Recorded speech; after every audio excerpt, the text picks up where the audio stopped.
ان اللہ وملائکتہ یصلون علی النبی یا ایہا الذین آمنوا صلوا علیہ وسلموا تسلیما۔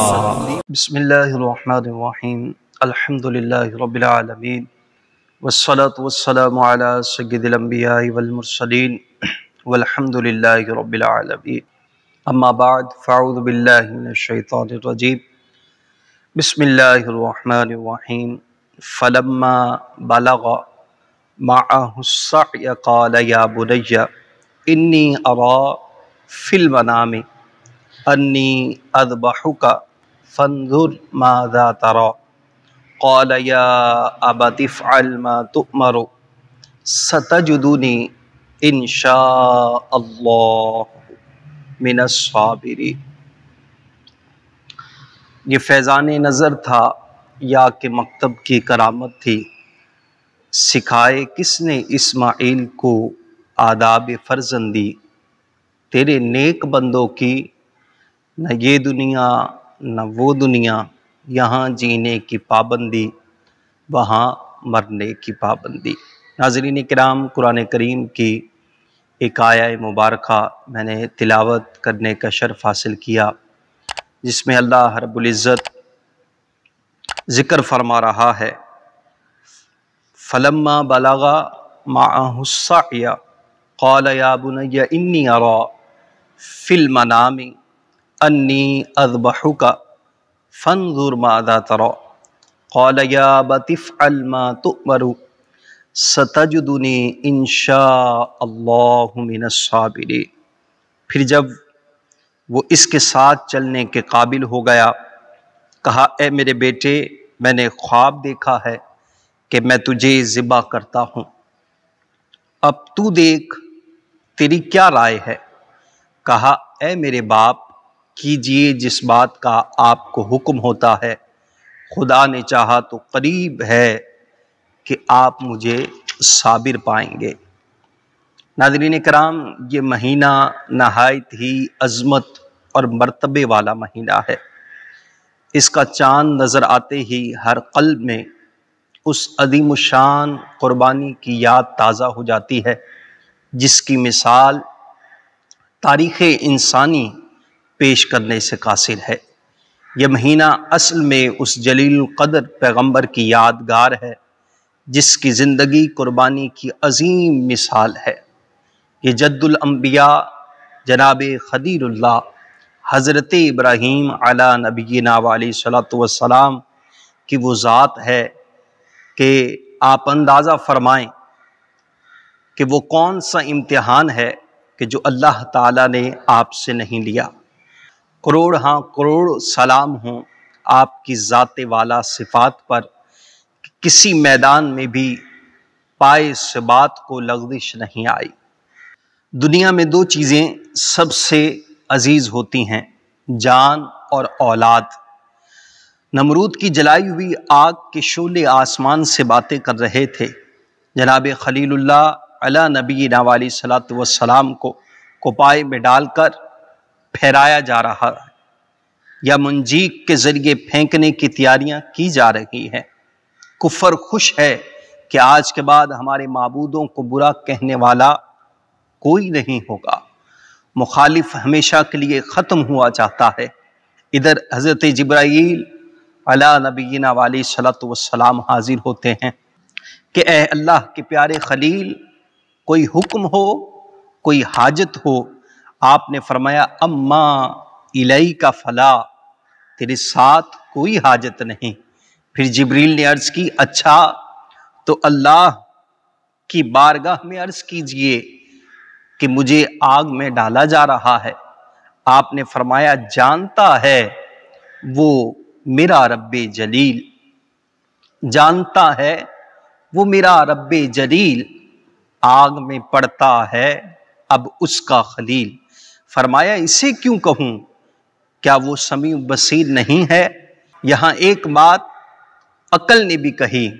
عقل نے کہا ابراہیم، جان بڑی عزیز ہوتی ہے۔ عقل بولی کہ بڑی شے جان ہے۔ عشق بولا یار پر قربان ہے۔ اسی لیے قلندر لاہور ڈاکٹر علامہ اقبال فرماتے ہیں کہ بے خطر کود پڑا آتش نمرود میں عشق، عقل ہے کہ محو تماشائے لبے بام ابھی۔ عقل ابھی تماشا ہی دیکھ رہی تھی کہ عشق نے چھلانگ لگا دی۔ اللہ تعالیٰ نے آگ کو حکم دیا، یا نار کونی بردم و سلامن علی ابراہیم، اے آگ میرے ابراہیم پر ٹھنڈی ہو جا اور سلامتی والی ہو جا۔ جان کے بعد اولاد کا مقام ہوتا ہے۔ بے سر و سامان پہاڑوں کا سلسلہ دور دور تک چلا گیا ہے، سبزہ کا نام و نشان تک نہیں ہے۔ اللہ کا خلیل اپنے لخت جگر حضرت اسماعیل علیہ السلام کو، جو ابھی والدہ کی گود میں ہیں، ان کی والدہ حضرت ہاجرہ سمیت اس وادی میں چھوڑے جا رہے ہیں۔ حضرت ہاجرہ نے کہا، حضور یہاں کیوں چھوڑے جا رہے ہیں؟ آپ ہمیں اس وادی میں تنہا کس وجہ سے چھوڑ کر جا رہے ہیں؟ آپ نے کوئی جواب نہیں دیا۔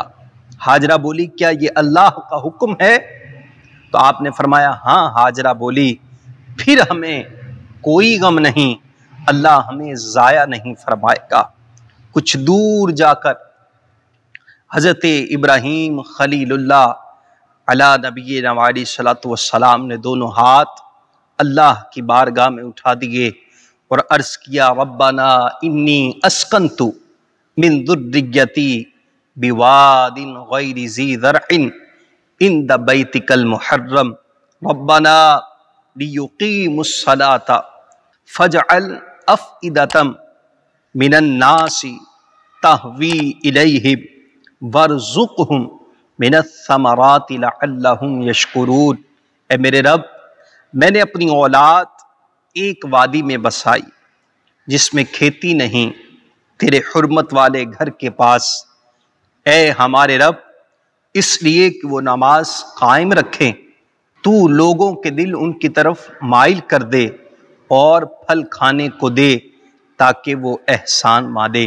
حضرت خلیل اللہ علی نبینا علیہ الصلوۃ والسلام کی یہ تین دعائیں، مولا انہیں نمازی رکھ، لوگوں کے دل ان کی طرف پھیر دے، انہیں پھلوں کا رزق عطا فرما۔ آپ اندازہ فرمائیں کہ ہزاروں سال گزر چکے ہیں مگر ان دعاؤں کا اثر اللہ اللہ، جو پھل دنیا کے کسی کونے میں نہیں ملتا، مکہ شریف میں موجود ہے، اور قلوب ہیں کہ کھچے چلے جا رہے ہیں۔ دعا بھی بہت بڑی عبادت ہے۔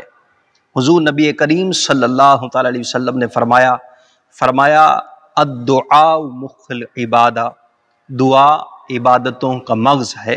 اللہ تعالی ہر انسان کی پکار سنتا ہے۔ پروردگار ارشاد فرماتا ہے، اجیب دعوت الداعی اذا دعان، ہر پکارنے والے کی پکار کا میں جواب دیتا ہوں۔ بلکہ حدیث قدسی ہے کہ میرا بندہ مجھے ایک مرتبہ یا اللہ کہے تو میں 70 مرتبہ کہتا ہوں لبیک یا عبدی، لبیک یا عبدی، اے میرے بندے میں موجود ہوں اور میں تیری پکار سن رہا ہوں، مانگ کیا مانگتا ہے۔ تو حضرات گرامی، قربانی کا مہینہ ہے اور یہ وہ لمحات ہیں کہ جب حضرت ابراہیم علی نبینا علیہ الصلوۃ والسلام حضرت اسماعیل علی نبینا علیہ الصلوۃ والسلام کو ذبح کرنے کے لیے لے جا رہے ہیں۔ ڈاکٹر اقبال نے اسی لیے کہا تھا کہ یہ فیضان نظر تھا یا کہ مکتب کی کرامت تھی، سکھائے کس نے اسماعیل کو آداب فرزندی، تیرے نیک بندوں کی نہ یہ دنیا نہ وہ دنیا، یہاں جینے کی پابندی وہاں پر مرنے کی پابندی،